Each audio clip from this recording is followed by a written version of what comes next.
Où, mon cher Philippe? Qu'est-ce qui se passe en où? Ben, la statue de McDonald's déboulonnée. Ah! Donc, est-ce qu'il y a eu une loi pour ça? Est-ce que le conseil de ville de Montréal a dit oui, on va enlever McDonald's? Non, non, non, non. Anarchiste, bolchevique, extrême gauche antiraciste qui décide d'elle-même d'aller au centre-ville de Montréal et déboulonner une statue. Ah, mais c'est chouette, ça. Moi, la statue de Normand Béthune, le communiste canadien-anglais, pro-Mao, qui défend Mao, le régime maoïste qui a fait 50 millions de morts, est-ce que moi, je peux aller dézinguer sa statue sans que la police fasse quoi que ce soit?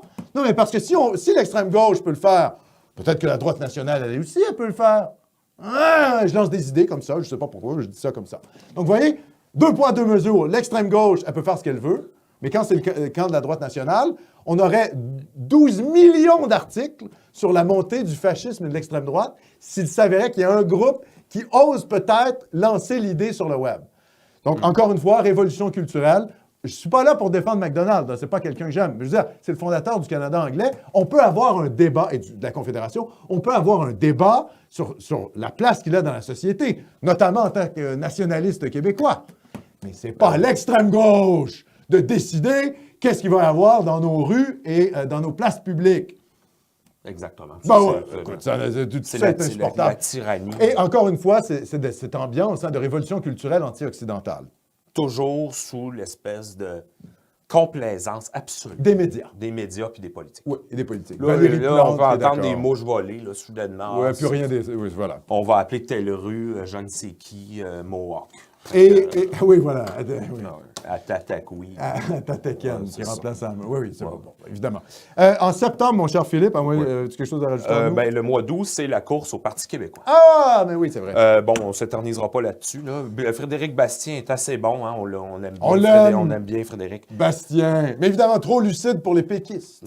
Paul Saint-Pierre Plamondon s'en sort bien, là, mais le parti sent la mort. On sait qu'en arrière de ça, là, c'est une élite plutôt cosmopolite, multiculturaliste, militante. Fait que c'est sûr qu'il va toujours préférer vouloir avoir l'air antiraciste là, à défendre son propre peuple. Fait que ça commence à être vraiment soufflant. Ouais. Mais soufflant, c'est le parti qui est soufflé. Là. Oui. C'est plus nous autres. Là. Nous autres, on l'a tourné, la page. Là. Ouais. C'est là, c'est bon... Le PQ est en déphasage complet avec son électorat. Hein. C'est-à-dire qu'il se voit comme un parti de centre-gauche. Or, les gauchistes de Montréal pensent que c'est un parti fascistoïde et trop souverainiste pour les fédéralistes, pas assez séparatiste pour les séparatistes, trop à droite pour la gauche, trop à gauche pour la droite. Il ne plaît plus à personne, le Parti québécois. Et c'est ça le problème. Ouais. Et Paul Saint-Pierre Plamondon, même s'il a des bonnes intentions, il va être muselé par l'establishment du parti, qui ne rêve que d'avoir finalement une espèce de respectabilité de la part de Radio-Canada. Donc, ce parti-là, malheureusement, je pense qu'il est de manière systémique. Alors, s'il y a quelque chose qui est systémique, c'est pas le racisme, c'est l'effondrement du péquisme. Ça, c'est systémique. Et peu importe qui vous mettez comme chef, ça aurait été la même chose. Voilà. Ouais. Donc, ça termine où? Hein? On passe à septembre. Oui, parfait. Non, mais le mois d'août, j'avais quand même noté que les régions sont soumises à un code de couleurs paranoïde. Rouge, bleu, vert, orange, bleu, rouge foncé, qu'on n'a jamais compris, qu'on ne nous a jamais expliqué. Qu'à partir de quand une zone peut passer de bleu ou de vert à jaune. On n'a jamais compris ça. Fait que là, encore, là, ça rajoute. Ça rajoute à l'espèce de nous prendre pour des débiles, des couleurs. Ouais. Rouge, bleu, jaune, ça fait des débiles. Oui, c'est infantilisant, en fait. Encore une fois, le go nous prend un peu pour des enfants. Oui, puis c'est quand même moyen. Là. Septembre, Alexandre? Ah, mais septembre, c'est bon. Là, on est encore dans la révolution culturelle anti-blanche. C'est les mouvements des coloniaux. Hein, on est à fond là-dedans. Justin Trudeau annonce 93 millions pour les entrepreneurs noirs. Ah oui! Donc, si vous êtes noir, vous avez droit à certaines subventions. Moi, j'ai dit ça comme ça. Hein. Trudeau, quand il fait ça, qu'est-ce qu'il fait? Il achète une partie de son électorat avec vos taxes et vos impôts pour que les Noirs votent pour lui. C'est ça, hein? C'est du clientélisme électoral. Alors, je dis une chose, je lance ça comme idée.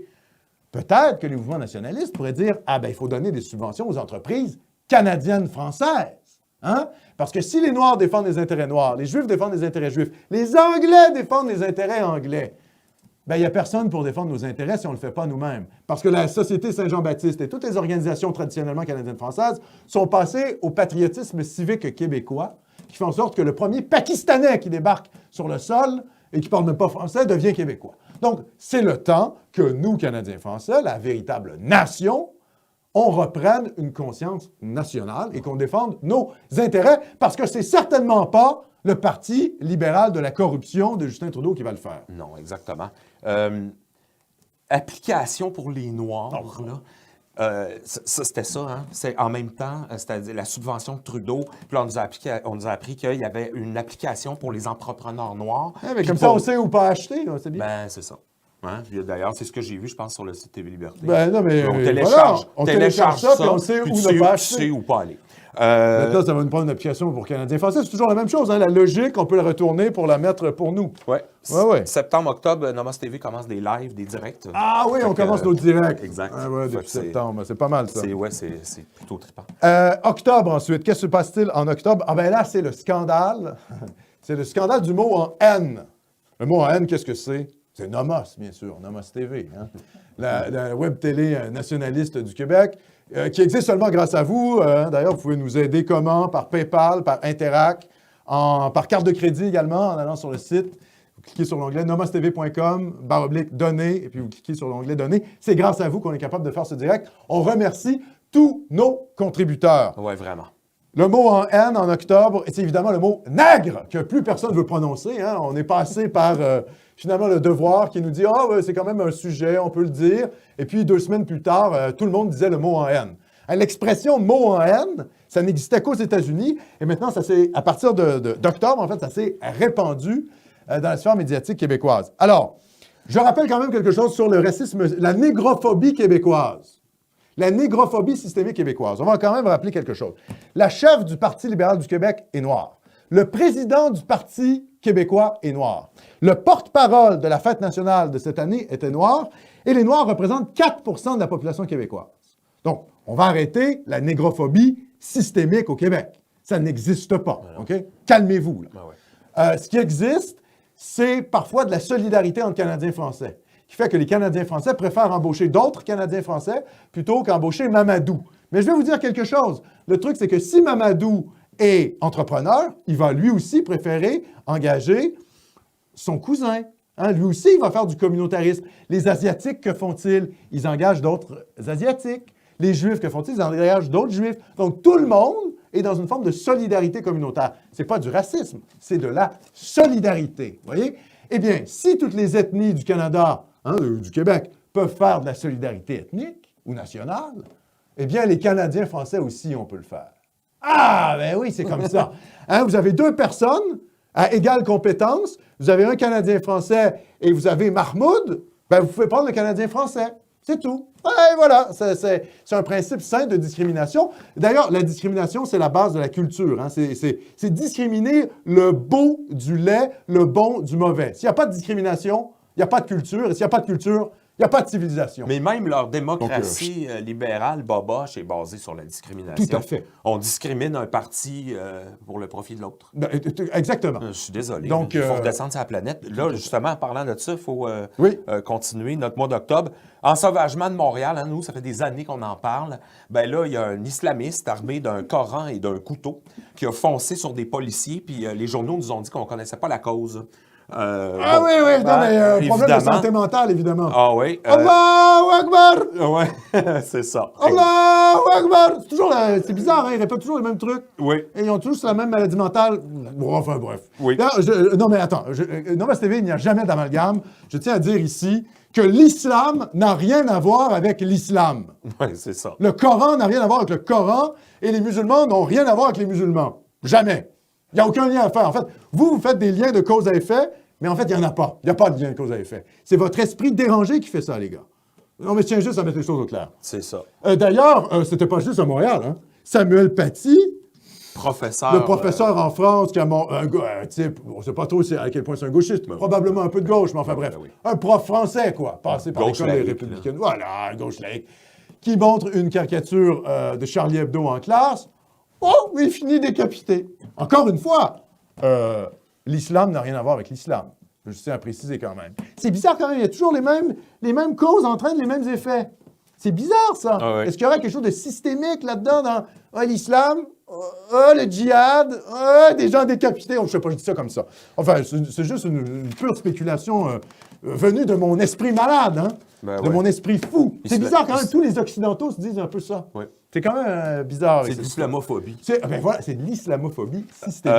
On termine le mois d'octobre Oui, mon avec cher. la censure de la chaîne d'Alexis Cossette-Trudel. Ah, ben oui. Tout le monde connaît Alexis Cossette-Trudel aujourd'hui. Que vous soyez fan ou pas, ça n'a absolument aucune importance. Ça n'a pas de sens de se faire censurer nos chaînes de web télé comme ça. C'est vraiment manquer d'arguments. Je veux dire, je suis désolé. De toute façon, ça n'a rien changé en passant. Là. Alexis, il a migré sur la plateforme Odyssée. Il y a autant, sinon plus de vues qu'il y en avait. J'étais sidéré de voir ça. Ouais. D'ailleurs, aussi rassuré, c'est-à-dire que les gens l'ont suivi sur la plateforme. C'est une bonne nouvelle. Ouais. Ça veut dire que si on avait à migrer sur une plateforme plus inclusive. Plus ouverte d'esprit. C'est possible. Exactement. Oui, d'ailleurs, hein, je regardais récemment, parce que évidemment, pour Nomos, je suis un peu sur YouTube, et je voyais des trucs, vous savez, des questions-réponses pour ou contre la sodomie, vous voyez? Donc ça YouTube, il n'y a pas de problème. Des trucs dégénérés qui nivellent le débat public vers le bas, ça, on laisse ça sur YouTube. Des cochonneries absolues, c'est pas problématique. Par contre, les gens qui s'attaquent au bolchevisme sanitaire, ça, on les censure. Donc, vous voyez, c'est l'effondrement culturel. Hein? Et d'ailleurs, je le dis comme ça, hein, mais je veux dire, ça a été la même chose pour la chaîne d'André Pitre, du studio, qui a été censurée, là, au Québec. Oui. André Pitre, c'est pas un danger pour la sécurité publique du Québec. Là. Pas de l'extrême droite. Non, mais je veux dire, il faut arrêter 2 secondes. C'est pas des appels à la violence, etc. Donc, tout ça est délirant, tout ça fait partie d'une ambiance anxiogène où les médias sociaux, et YouTube, je le dis, hein, YouTube, ça devient la nouvelle télévision. C'est devenu la nouvelle télé.